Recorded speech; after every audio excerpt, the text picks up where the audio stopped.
नमो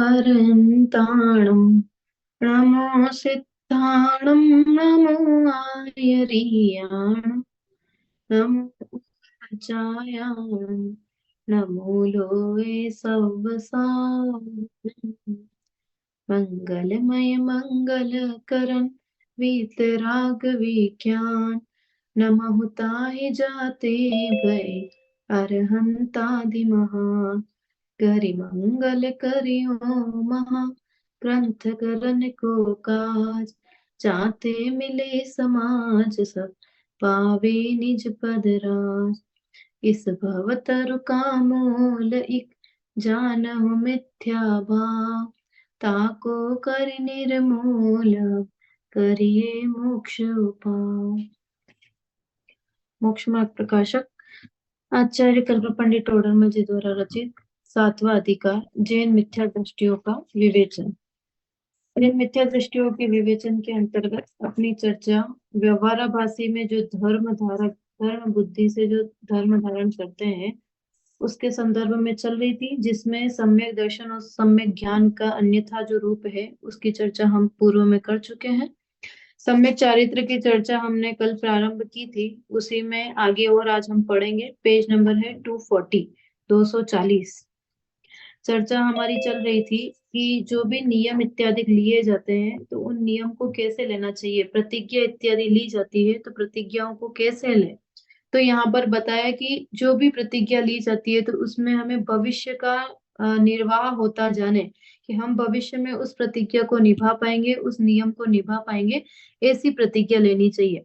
फिर दूसरी चीज कहा कि हम प्रतिज्ञा ऐसी भी ले सकते हैं कि जिसमें मतलब ऐसी प्रतिज्ञा हो कि जिसमें हम भविष्य में थोड़े पूर्व समय का, जिसे हम बहुत आगे के भविष्य का विचार न करें, लेकिन जो हमारे 10-15 साल तक के जो नियम मतलब समय होता है उतना तो हम नियम ले ही सकते हैं।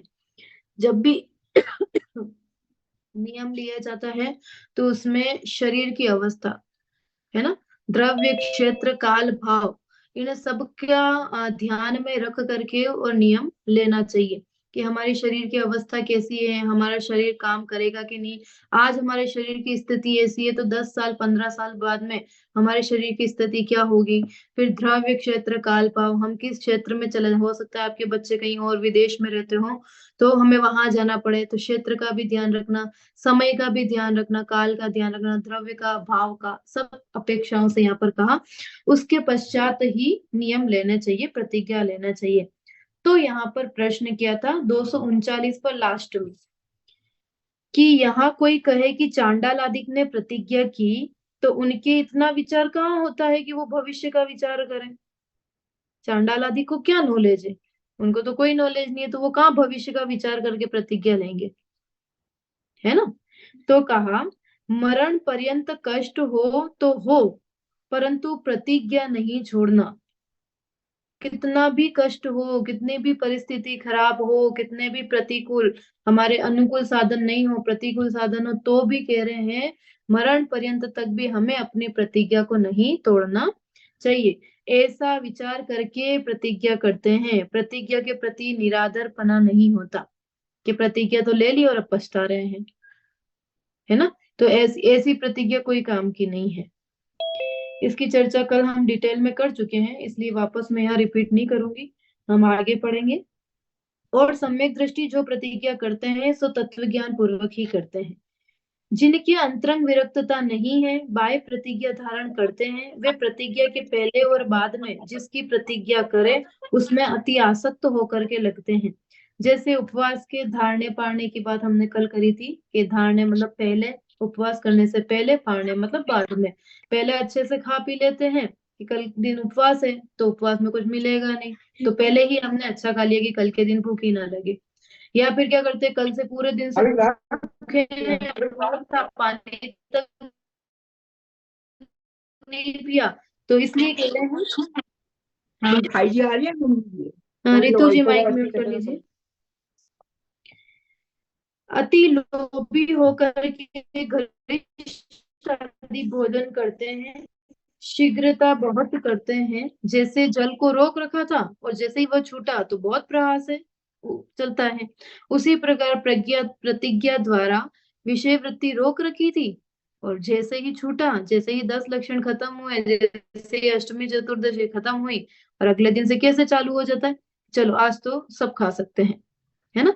तो इसलिए ऐसी प्रतिज्ञा पूर्ण होते ही अत्यंत विषय वृत्ति होने लगे, आगे पीछे उसके बदले अति राग किया, सो फल तो राग भाव मिटने से होगा। आप भले ही भूखे रहे पूरे दिन से, पानी तक नहीं लिया, लेकिन कह रहे हैं उसका फल नहीं है। फल किसका है कि जो विषय वासना आपकी थी, उस विषय वासना के प्रति आपका राग भाव कितना कम हुआ। जितना जितना राग भाव कम होगा उतना उतना फल आपको अच्छा मिलेगा। और यदि आपका राग भाव कम नहीं हुआ, विषय आसक्ति तो उतनी की उतनी है, भूखे हैं लेकिन अंदर में विषय आसक्ति तो उतनी की उतनी पड़ी है कि अरे जैसे ही कल सुबह होगा, अरे मैं तो ये खाऊंगा, ये खाऊंगा, ये खाऊंगा, ये करूंगा, वो करूंगा। तो कह रहे हैं कि उसका फल भी कैसा मिलेगा, आपकी वैसे ही मिलेगा जैसे आपके भाव होंगे। इसलिए कह रहे हैं कि फल तो किसका मिलता है कि राग भाव मिटने का फल मिलता है। इसलिए जितनी विरक्ति हुई उतनी प्रतिज्ञा करना। महामुनि भी थोड़ी प्रतिज्ञा करके फिर आहार आदि में उचटी यानी कमी करते हैं, और बड़ी प्रतिज्ञा करते हैं तो अपनी शक्ति देख करके करते हैं। जिस प्रकार परिणाम चढ़ते रहे वैसा करते हैं, परिणाम गिर रहे हो ऐसी प्रतिज्ञा नहीं लेना, है ना।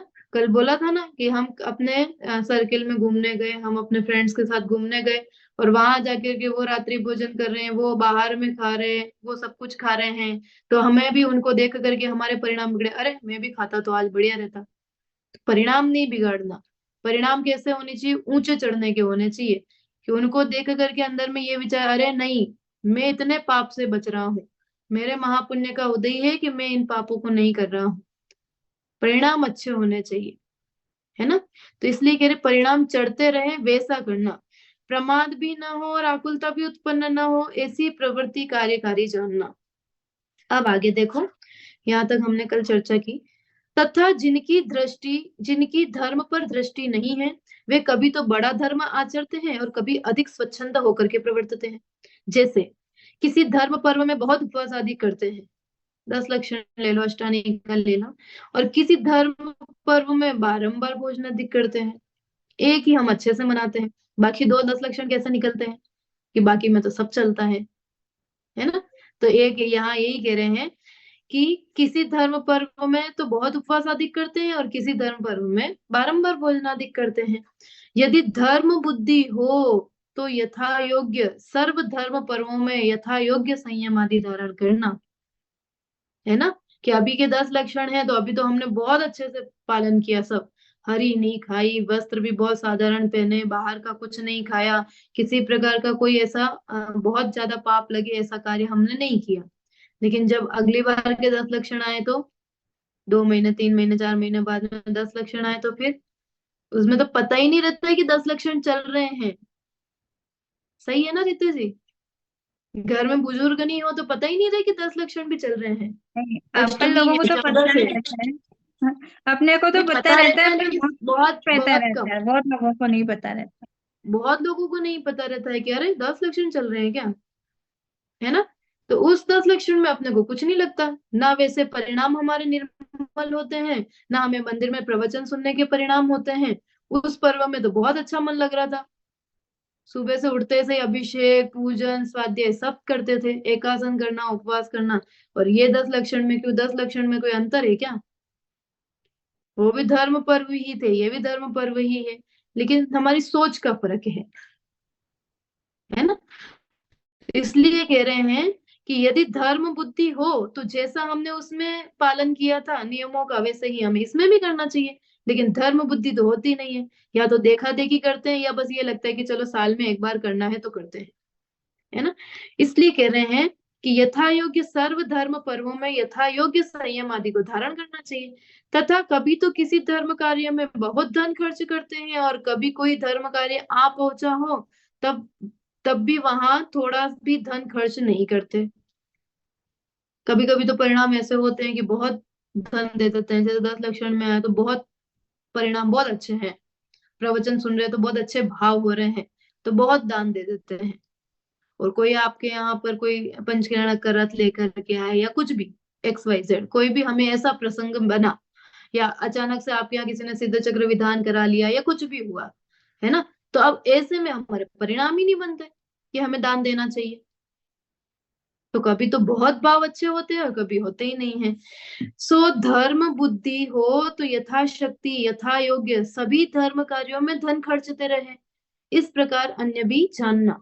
तथा जिनके सच्चा धर्म साधन नहीं है, वे कोई क्रिया तो बहुत बड़ी अंगीकार करते हैं और कोई हीन क्रिया करते हैं। जैसे धनादिक का तो त्याग किया और अच्छा भोजन अच्छे वस्त्र इत्यादि विषयों में विशेष प्रवर्तते हैं। तथा कोई जामा पहनना, स्त्री सेवन करना इत्यादि कार्यों का तो त्याग करके धर्मात्मापना प्रकट करते हैं और पश्चात खोटे व्यापार आदि कार्य करते हैं, लोक निंद पाप क्रियाओं में प्रवर्तते हैं। दोनों चीज बताई, दोनों अपोजिट है। एक चीज बताई कि एक तो धनादिक से विरक्ति ले रहा है, ठीक है, कि मैं 10 दिन में कोई व्यापार आदि का कार्य नहीं करूंगा, कोई फोन पे बातचीत नहीं करूंगा, इस संबंध में कोई चर्चा नहीं रहेगी, ठीक है। और क्या करता है, सच धज के मंदिर जाना, है ना, फिर कह रहे हैं कि वो स्त्री सेवन आदि भी करना, खाना पीना भी अच्छा होना चाहिए, भोजनादि क्रियाएं भी अच्छी होनी चाहिए, ये इन सब चीजों में पाप नहीं लगता है। फिर दूसरी बात बोली, वो सारी चीजें नॉर्मल है, लेकिन अब क्या कर रहा है, व्यापार आदि छूट ही नहीं रहा, 10 दिन कैसे जॉब छोड़ दे, है ना, 10 दिन कैसे व्यापार को बंद कर दे, पॉसिबल है क्या।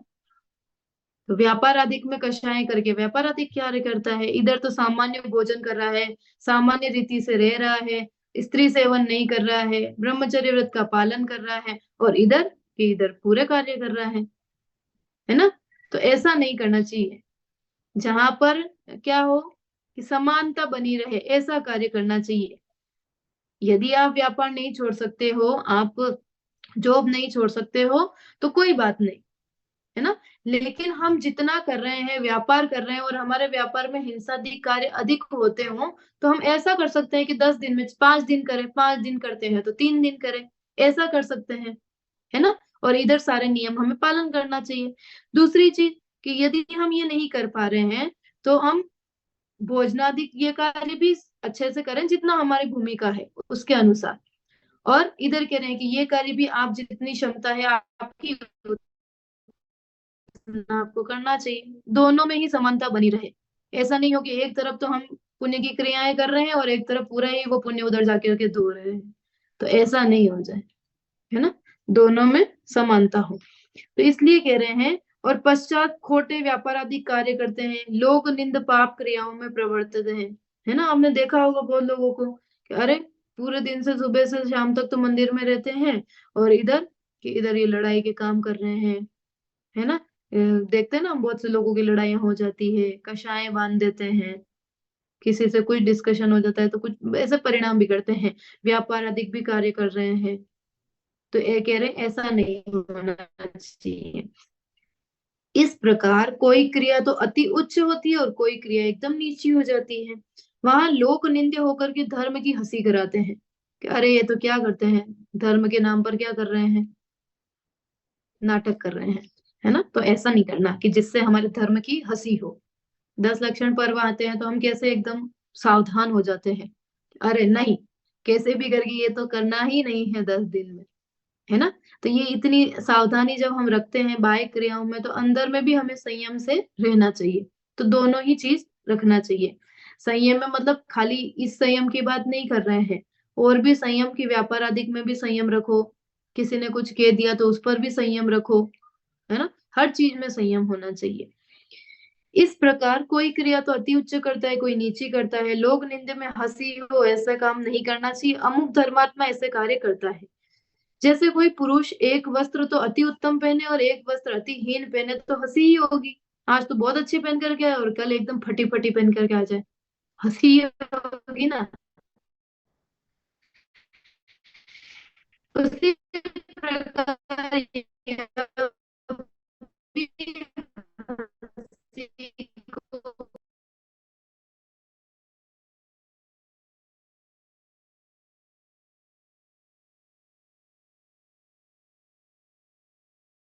में ही प्रकार है।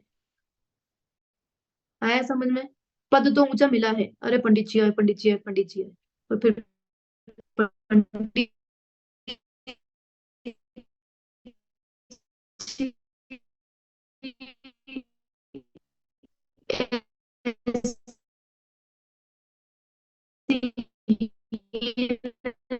क्रिया करेंगे तो कैसा लगेगा? अरे पंडित जी तो कर रहे हैं, हम क्यों नहीं कर सकते हैं? है ना? तो ये ऐसा ऐसा नहीं होना चाहिए, हम भी कहीं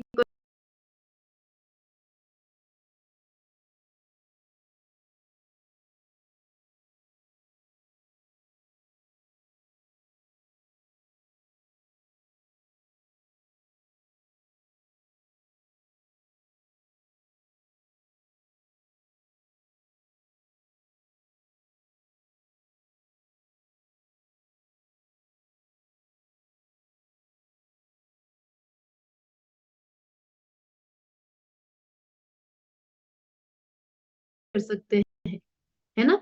लेकिन कोई दोष लगता है, इसलिए ऊपर की प्रतिमा में त्याग कहा है।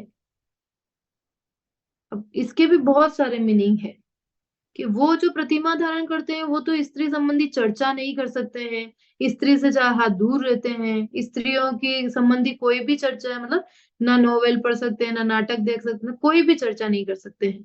तो वो बहुत उच्च लेवल की बात हो गई। और जब गृहस्थी है तो गृहस्थी अपनी भूमिका अनुसार उतना नियम करें, है ना? कोई दोष लगता है, इसलिए ऊपर की प्रतिमा में त्याग कहा। निचली अवस्था में जिस प्रकार का त्याग संभव हो वैसा निचली अवस्था में भी करें, परंतु जिस निचली अवस्था में जो कार्य संभव ही नहीं है उसका करना तो कषाय भावों से ही होता है। जैसे कोई सप्त व्यसन का सेवन करता हो और वह स्व स्त्री का त्याग करे तो कैसे हो सकता है? कैसा लगेगा बता?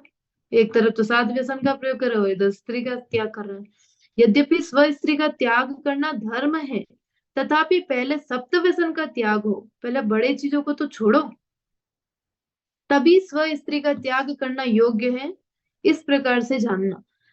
तथा सर्व प्रकार से धर्म न जानता हो ऐसा जीव किसी धर्म के अंग को मुख्य करके अन्य धर्मों को गौण करता है। कई जीव दया धर्म को मुख्य करके और पूजन प्रभावना आदि कार्य का उत्थापन करते हैं, स्थापित करते हैं, स्थापना करते हैं, और कितने ही पूजन प्रभावना आदि धर्म को मुख्य करके और हिंसा आदि का भय नहीं रखते। अरे मैं तो पूजन करके आया, मैं तो प्रवचन सुन करके आया, और हम इधर हिंसा करने में नहीं डरते। आकर के हमने बहुत पाप कार्य कर लिए, बहुत सारे कपड़े धो लिए, बहुत सारे बर्तन मांज लिए, बहुत सारा अनछना पानी गरम रख दिया, है ना? तो यहाँ हिंसा का डर नहीं लग रहा। वो मंदिर में चार चार पूजन करके आए, स्वाध्याय सुन करके आए, प्रवचन करके आए, सब करके आए। तो कह रहे हैं कि ये ऐसा नहीं। और कहीं पे दया धर्म को मुख्य मानता है और पूजन आदि में नहीं मानता है कि क्या करना पूजन आदि, क्या सुनना प्रवचन आदि, है ना? और दया को ही धर्म मानता है। तो इसलिए कह रहे हैं कि कितने ही तप की मुख्यता से आर्त ध्यान आदि करके भी उपवास आदि करते हैं, परिणाम बिगड़ते हैं तो भी क्या लगता है कि नहीं नहीं उपवास तो करूंगा, है ना? और तथा अपने को तपस्वी मान करके निशंक क्रोधाधिक भी करता है। मैंने तो उपवास किया है आज, और बाय में क्रोधाधिक के भाव हो रहे हैं तो वो भी कर रहा है। कह रहे हैं ऐसा नहीं करना। कितने ही दान की मुख्यता से बहुत पाप करके भी धन उपार्जन करके दान देते हैं, और कितने ही आरंभ त्याग की मुख्यता से याचना आदि करते हैं। इत्यादि प्रकार से किसी धर्म को मुख्य करके अन्य धर्म को नहीं गिनते तथा उसके आश्रय से पाप का आचरण करते हैं। इस चीज में तो बहुत डिस्कशन हो सकता है कि यहाँ कहा ना, कितने ही दान की मुख्यता से बहुत पाप पाप करके धन उपार्जन करते हैं कि अरे दान देना है तो उसके लिए बाय में व्यापार आदि कार्यों में पाप कर कर करके धन कमा रहा है, और इधर दान में दे रहा है क्योंकि दान देना है। दो नंबर का पैसा कमा करके और इधर दान दे रहा है। आया समझ में? इसमें बहुत सारी चीजें हो सकती है। फिर दूसरी चीज ये भी कहा कि धर्म को मुख्य करते हैं और अन्य धर्म को गौण करते हैं, तो इसके आश्रय से तो पाप का ही आचरण होगा। इस कारण से ऐसे कार्य कभी भी नहीं करना कि खोटे कार्य करके हम क्या करना चाह रहे हैं कि धर्म में वो पैसा दे रहे हैं। तो क्या सोचना चाहिए आपको, क्या सोचते हो कि पुण्य लगेगा कि नहीं लगेगा? नहीं लगेगा। दान दिया है, करोड़ों का दान दिया है।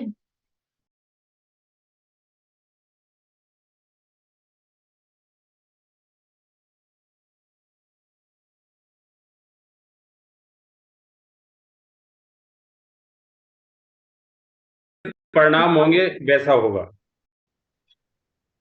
परिणाम के अनुसार पाप पुण्य का बंध होगा।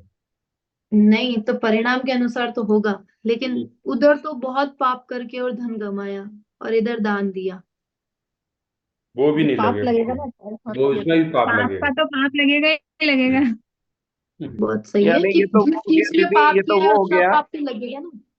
ये तो हाँ वो हो वीरेंद्र। जाएगा कि पहले उंगली को कीचड़ में भरे और फिर उसको साफ करे। बहुत बढ़िया, पहले तो हाथी को अच्छे से नहलाया, फिर जाके कीचड़ में ही बैठ गया। पहले तो हम ये सोचे कि चलो हम खूब कमा ले, खूब कमा ले, खूब कमा ले, और फिर दान देना चाहे, तो फिर उसमें किसी प्रकार का विचार विवेक नहीं करता है। जिस तरीके से धन कमाने का वो रहता है तो उस तरीके से कमाता है और इधर दान देता है। तो कह रहे हैं ऐसा नहीं करना, ठीक है ना। इसलिए कह रहे हैं कि अगर ऐसा करते हैं तो उससे तो पाप ही होगा। उनका यह कार्य ऐसा हुआ जैसे अविवेकी की व्यापारी को किसी व्यापार में नफे के अर्थ अन्य प्रकार से बहुत टोटा पड़ता है, नुकसान होता है। चाहिए तो ऐसा कि जैसे व्यापारी का प्रयोजन नफा है, सर्व विचार कर जैसे नफा बहुत हो वैसा करे, उसी प्रकार ज्ञानी का प्रयोजन भी वीतराग भाव होता है। सर्व विचार करके जैसे वीतराग भाव बहुत हो वैसा करते हैं, क्योंकि मूल धर्म तो वीतराग भाव ही है। मतलब यहाँ सीधी सीधी बात यही है कि आप बड़ा पाप छोड़ें और उसके बाद में छोटे पाप छोड़ने की प्रयत्न करें। लेकिन आप यहाँ पर छोटे पाप तो छोड़ रहे हैं लेकिन बड़ा पाप कर रहे हैं, तो कह रहे हैं, ऐसा नहीं करना। बड़ी गलतियों को, बड़े चीजों को पहले छोड़ो, उसके बाद में सूक्ष्म स्थल पर आना चाहिए। क्योंकि जब हम गुण स्थान आदि के देखते हैं ना, तो चौथे वाला भी तो व्रत अधिक धारण कर सकता है, तो क्यों नहीं करता चौथा गुण स्थान वाला? क्योंकि उसकी उतनी भूमिका उच्च नहीं है। क्यों नहीं है? क्योंकि वो भी उसके एक कषाय चौकड़ी का अभाव हुआ, तो इसलिए उसके अविरत कहा कि उसके व्रत नहीं हो सकते। लेकिन जब उसके पांचवें गुण स्थान वाले के दो कषाय चौकड़ी का अभाव होता है, तो उस समय उसके वितराग परिणाम भी बदलते हैं। जो 6 महीने में वो आत्मा का अनुभव कर रहा था, वो यहाँ 15 दिन में कर रहा है। मतलब 15 दिन तो मैक्सिमम है, अंतर्मुहूर्त में भी अनुभव करते हैं, है ना। तो भूमिका में कितना चेंजेस आ गया। तो उस भूमिका के अनुसार उस जीव की वैसी वैसी चीजें भी बताई है। तो जब यहाँ पर डायरेक्ट प्रमोशन थोड़ी हो जाता होगा। जॉब कौन करते हैं? नीलेश जी करते हैं, वीरेंद्र जी भी करते हैं जॉब, ये व्यापार करते नहीं नहीं, हैं? मेरी शॉप है। अच्छा, शॉप है, बिजनेस है। हाँ, वीरेंद्र जी, नीलेश जी आप तो करते हैं। या जॉब है। हाँ, तो फिर डायरेक्ट प्रमोशन हो जाता है क्या? नहीं ग्रेजुएट होता। नहीं। हाँ, मेहनत करनी पड़ती होगी थोड़ी। हम्म, हाँ, तो वैसा ही यहाँ समझना कि हमें क्या करना है, कि पहले हमें उतनी भूमिका उच्च करनी है। डायरेक्ट प्रमोशन थोड़ी हो जाएगा कि आप डायरेक्ट सीधे सातवें गुण स्थान में चले जाओगे, हम्म, डायरेक्ट मुनि दीक्षा ले लोगे। अगर मुनि दीक्षा ले भी ली और सम्यक दर्शन नहीं है तो उसका कोई मतलब नहीं है, है ना। बराबर। नग्नता अपना धारण करना, मुनि दीक्षा लेना, उससे क्या मतलब है? कोई मतलब नहीं है, जब तक सम्यक दर्शन नहीं है ना। तो इसलिए यहाँ कह रहे हैं कि उसी प्रकार ज्ञानी का प्रयोजन वीतराग भाव है। सर्व प्रकार से जैसे वीतराग बहुत हो वैसा करना चाहिए, क्योंकि एकमात्र मूल धर्म जो है वो वीतराग भाव ही है। इस प्रकार अविवेकी जीव अन्यथा धर्म अंगीकार करते हैं, उनके तो सम्यक चारित्र का आभास भी नहीं होता। सम्यक चारित्र होना तो बहुत दूर है, आभास तक नहीं होता, है ना। Pallavi ji 241 page number, last paragraph. तथा कितने ही जीव अणुव्रत महाव्रत आदि रूप यथार्थ आचरण करते हैं और आचरण के अनुसार ही परिणाम भी होते हैं। कोई माया लोभादिक का अभिप्राय भी नहीं है। उन्हें धर्म जान करके मोक्ष के अर्थ उनका साधन करते हैं। किन्हीं स्वर्गादिक के भोगों की भी इच्छा नहीं रखते, परंतु तत्व ज्ञान पहले नहीं हुआ, इसलिए आप तो जानते हैं कि मैं मोक्ष का साधन कर रहा हूँ। वही बात आ गई कि छठवें गुण स्थान में चला गया, मुनि दीक्षा ले ली और सम्यक दर्शन हुआ नहीं, है ना। इसलिए कह रहे हैं यहाँ पर कि ये सब कर रहा था, मैं ये सोचता है कि मैं मोक्ष का साधन कर रहा हूँ, मैं मोक्ष प्राप्त करने वाला हूँ, है ना, परंतु जो मोक्ष का साधन है उसे तो जानते ही नहीं। नग्नपना धारण करना, मुनि दीक्षा लेने से क्या सोचोगे आप? रजनी जी, आर्य का व्रत धारण करोगे तो क्या बोलोगे, लोग क्या कहेंगे, और आप क्या सोचोगे कि धर्म मार्ग ही कर रहे हैं ना, मोक्ष मार्ग में ही तो जाने के कार्य ही है, यही है ना। भाई आर्य का व्रत धारण किया तो कोई संसार में आने के लिए तो किया नहीं है, मोक्ष में जाने के लिए किया ना। बाहर से आर्य का व्रत लिया तो बाहर से दिखेगा ना, बाहर का तब तो हाँ, लेकिन बाहर से तो दिख रहा है, अंदर लेकिन में कह नहीं रहे है। हैं कि अंदर में क्या है, कि अंदर में तो कुछ है ही नहीं है ना। देखना, बाह्य में तो मोक्ष का साधन कर रहा है, ये मानता है, परंतु जो मोक्ष का साधन है, जो सम्यक दर्शन, सम्यक ज्ञान, सम्यक चारित्र है, उसको तो जानते ही नहीं है। केवल स्वर्गाधिक का ही साधन करते हैं। कोई मिश्री को अमृत जान करके भक्षण करे तो उससे तो अमृत का गुण तो नहीं होता, अपनी प्रतीति के अनुसार फल नहीं होता, फल तो जैसा साधन करेगा वैसा ही लगेगा, ठीक है ना। शास्त्र में ऐसा कहा है कि चारित्र में सम्यक पद है, वह अज्ञानता पूर्वक आचरण की निवृत्ति के अर्थ है। इसलिए प्रथम तत्व ज्ञान हो, पश्चात चारित्र हो, सो सम्यक चारित्र नाम पाता है ना। सम्यक मतलब ही सच्चा, उत्तम, कि जो उत्तम आचरण पालन करे, सच्चा आचरण धारण करे, वही वास्तव में सम्यक है। तो इसलिए कह रहे हैं, जैसे कोई किसान बीज तो बोए नहीं और अन्य साधन करे तो अन्न प्राप्ति कहाँ से होगी, है ना। बाकी सारे कार्य कर रहा है, रोज पानी पिलाने जा रहा है, रोज वो मिट्टी निकालना फिर वापस डालना सब कर रहा है, पर बीज तो डाला ही नहीं, है ना। मुनि दीक्षा ले ली, 28 मूल गुण का अखंड रूप से पालन कर रहे हैं, सब कर रहे हैं, लेकिन अंदर में तो कषायों का अभाव ही नहीं है। अनंतानुबंधी जो की त्यों है, अप्रत्याख्यानावरण जो की त्यों है, प्रत्याख्यानावरण जो की त्यों है। तो कह रहे हैं ये तो वैसा ही हो गया कि बीज बोया नहीं, बीज डाला नहीं और फल की प्राप्ति चाहता है ना। इसलिए कह रहे हैं, उसी प्रकार अज्ञानी जीव तत्व ज्ञान का तो अभ्यास करता नहीं है और अन्य साधन करता है, तो मोक्ष प्राप्ति कहाँ से होगी, देव पद आदि ही प्राप्त होंगे। वहां कितने ही जीव तो वो ऐसे तो हैं ये समझते हैं कि हमने जैसे प्रतिमा ली है, जैसे दीदी, जैसे हमारे मंदिर में भी है कई लेडीज प्रतिमा दी है, 7 प्रतिमा, 6 प्रतिमा है, वो अपने आप को समझते हैं कि प्रस्थान करती हैं हम, जबकि आत्मा का तो बहुत दूर तक कोई मतलब वो बहुत भान लोग नहीं हैं। है। अभी तो हमें बहुत लोग मिलेंगे ऐसे। नहीं, जैसे तो उनसे बात भी करो ना तो वो हमको गलत बताती हैं, ऐसे तो हम लोग वो ज्यादा तो से बात नहीं बताएंगे करते। बताएंगे, वो तो जो जैसा पढ़ता है ना वो वैसे ही बोलता है, यही उसमें मतलब मैं उनकी कह रही गलती हूँ, भी नहीं है, तुम लोग व्रत उपास तो क्योंकि कुछ करते हो, बस आत्मा आत्मा करती हो, इससे क्या होता है, तो ऐसे बोलते हैं। ये तो ऐसा ही है, क्या करो अब, यहाँ इस पंचम काल में किसी को नहीं समझा सकते अपन, सबको अपनी अपनी योग्यता अनुसार ही समझ में आएगा, है ना। इसलिए अभ्यास बहुत जरूरी है, और अभ्यास में भी कैसा अभ्यास, सच्चे ग्रंथों का अभ्यास। अभ्यास तो आप सब कर रहे हो, लेकिन कौन किस ग्रंथ का कर रहा है, कौन किसके उसमें जाकर के कर रहा है, कह रहे हैं उससे मतलब नहीं है ना। वो लोग हमें गलत समझते हैं, हम उनको गलत समझते हैं, गलती किसी की भी नहीं है, वो उसी में पले बड़े हैं तो वो उनको सही समझ रहे हैं, हम इसी में पले बड़े हैं तो हम इसको सही समझ रहे हैं, लेकिन तो सच्चे ऐसे मार्ग की लोगों के कौन, साथ कैसा बर्ताव करें? कैसा ही बर्ताव नहीं करना, खराब बर्ताव तो कभी नहीं करना, ये हमारा नेचर होना भी नहीं चाहिए। हम उनको देख करके हीन भावना कभी ना लाए अपने अंदर में, है ना। जैसे हम फॉर ये सोचते हैं एग्जांपल, कि हम मुनिराज को नहीं मानते हैं, अरे ये तो ऐसे हैं, लड़ाइयाँ करवाते हैं, ये करवाते हैं, मंदिर तुड़वाते, ये करवाते हैं, हमें अपने अंतर में कषाय भाव क्यों लाना, नहीं, पर जो जैसे अभी चीज जैसे अब मंदिर जाते हैं, वहां पर अगर कोई मुनि भगवंत या फिर आर्यिका जी ऐसे कुछ आए हुए हैं, तो फिर कैसा करें? मतलब अब ऐसा दिखता ही नहीं, ये तत्व की तो बात ही करते दिखाई नहीं देते बहुत से तो हमें कुछ नहीं करना ना, हमें मौन रहना है, कुछ नहीं करना। पर वहां जाए तो उनसे मिलना तो पड़ेगा ही ना।